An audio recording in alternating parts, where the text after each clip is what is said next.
Here's pre-calc. It's problem 7-42. It says use the diagram at right to calculate the exact values of the following trig expressions. And it's got the little diagram, and it's got sine alpha, cosine alpha, and tangent alpha. So I just wrote it down on my paper. So we're just going to use our SOHCAHTOAs here. We know that sine is opposite over hypotenuse. The thing that's maybe seems a little tricky on here is that they're asking for this obtuse angle, but since sine is a ratio, you're still gonna have the same number. You just have to be careful whether it's gonna be positive or negative. We're in quadrant 2 over here. Like this is quadrant 1, this is quadrant 2. I know that sine, cosine, and tangent are all positive in quadrant 1.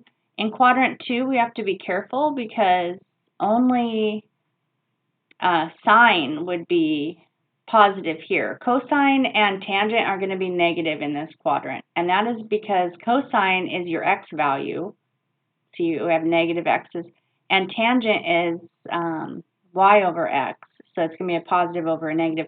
So let's go ahead right now and just put a negative sign in front of our tangent, our cosine and our tangent, because we know cosine and tangent have to be negative over here in quadrant 2. Hopefully that'll make sense once we get to this. So this is just a simple matter of SOHCAHTOA. Sine is opposite over hypotenuse. So here's my angle, so opposite over hypotenuse. So it's just going to be 5/8.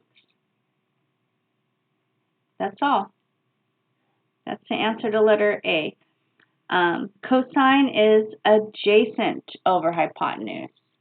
We don't know this side, so we can use Pythagorean theorem. So I said a squared plus 5 squared equals 8 squared. And I found out that this side right here is square root 39. So we said cosine was adjacent over hypotenuse, so it's root 39 over 8. I think that's all that we have to do for that one. I'm checking it. Yep, that's fine. And then tangent, we know tangent is opposite over adjacent. So it's going to be 5 over root 39. Now, some people get a little bent out of shape when you leave these radicals in the denominator. So we could multiply the top and bottom by root 39. And we could rewrite this as negative 5 root 39 over root 39 times root 39 is just 39. So I would leave it like that, or you could go crazy and put that in your calculator and you can get decimals. All of these, if you wanted to, you could try to get decimals for them, but it's really unnecessary.